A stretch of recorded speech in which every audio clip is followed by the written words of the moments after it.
Unused data को आपका digital asset माना जाए और जिस प्रकार से हम पैसा ट्रांसफर कर सकते हैं, डेटा ट्रांसफर अलाउड होना चाहिए। अगर महीने के अंत में काफी बड़ी मात्रा में आपका डेटा एक्यूमुलेट अगर हो जाता है, बच जाता है, तो यूजर को ऑप्शन दिया जाए कि इस डेटा की वैल्यू का एडजस्टमेंट वो अपने रिचार्ज प्लान के अगेंस्ट कर सके, यानी कि अगले महीने वो जितने वैल्यू की रिचार्ज कराता है उसमें से छूट मिले, डिस्काउंट मिले अनयूज डेटा की मार्केट वैल्यू के अनुसार। जैसे कि बिजली की खपत आप जितनी करते हैं, जितने यूनिट, उतना ही पैसा भरते हैं, ठीक उसी तरह जितने जीबी डेटा कंज्यूम करें उतना ही पैसा वसूला जाए, उससे ज्यादा ना वसूला जाए। और एक यूजर अपना मोबाइल फोन रिचार्ज कराता है तो उसे अपने रिचार्ज प्लान के हिसाब से डेली की डेटा लिमिट मिलती है, 1.5 GB, 2 GB या 3 GB प्रतिदिन। लेकिन ये डेली की डेटा लिमिट जो होती है रात 12 बजे समाप्त हो जाती है, जैसे ही दिन खत्म होता है, और ये अनयूज डेटा जो है ये फोरफिट हो जाता है, ये अगले दिन रोल ओवर या नेक्स्ट डे कैरी फॉरवर्ड नहीं होता है। कंज्यूमर से पैसा तो पूरे डेटा का लिया जाता है, लेकिन ये अनयूज डेटा जो बचा हुआ डेटा होता है ये एक्सपायर हो जाता है जैसे दिन समाप्त होता है। सर फर्ज करिए कि महीने की शुरुआत में आपने अपनी गाड़ी में 20 लीटर पेट्रोल भरवाया, महीने के अंत तक 15 लीटर पेट्रोल कंज्यूम हो गया, 5 लीटर बच गया, तो क्या महीने के अंत पे पेट्रोल पंप वाला आकर आपको कहता है कि 5 लीटर पेट्रोल वापस कर दो क्योंकि उसकी वैलिडिटी समाप्त हो गई?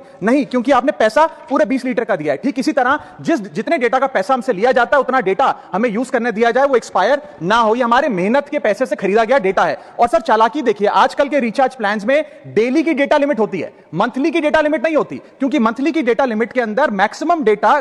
की खपत का कंज्यूम करने की प्रोबेबिलिटी यानी कि संभावना ज्यादा होती है। एक महीने के भीतर या मान लीजिए 4-7 दिन कोई व्यक्ति व्यस्त है या बीमार है, लेकिन बचे हुए दिन में या जब उसकी छुट्टी होती है वो ज्यादा डेटा कंज्यूम कर सकता है, इसीलिए मैक्सिमम डेटा मंथली प्लान में कंज्यूम होता है। इसके चलते आज टेलीकॉम ऑपरेटर डेली की डेटा लिमिट वाला प्लान पुश करते हैं। सर आज इंटरनेट सिर्फ एक एंटरटेनमेंट या मनोरंजन का सोर्स नहीं है, ये एक प्रकार से हमारे जीवन के लिए एसेंशियल बनता जा रहा है। It is like digital oxygen, हर चीज के लिए इंटरनेट चाहिए, और इसीलिए आज करोड़ों भारतीयों का जब लाखों जीबी डेटा रोज एक्सपायर हो जाता है, अनयूज्ड बचा हुआ डेटा, क्योंकि उसकी वैलिडिटी समाप्त हो गई, तो ये सवाल अब सिर्फ डेटा का नहीं है सर, ये कंज्यूमर राइट्स का सवाल बन चुका है। इसीलिए मेरी 3 स्पष्ट मांगे आज सदन में। पहली मांग, ये नियम बने कि डेटा कैरी फॉरवर्ड यानी कि डेटा रोल ओवर की सुविधा हर यूजर को दी जाए, यानी कि दिन के अंत पे आपका जितना जीबी डेटा बच गया वो अगले दिन के आपके डेली के डेटा पैक में जोड़ा जाए, वैलिडिटी के साथ समाप्त ना हो। दूसरा पॉइंट, अगर महीने के अंत में काफी बड़ी मात्रा में आपका डेटा एक्यूमुलेट अगर हो जाता है, बच जाता है, तो यूजर को ऑप्शन दिया जाए कि इस डेटा की वैल्यू का एडजस्टमेंट वो अपने रिचार्ज प्लान के अगेंस्ट कर सके, यानी कि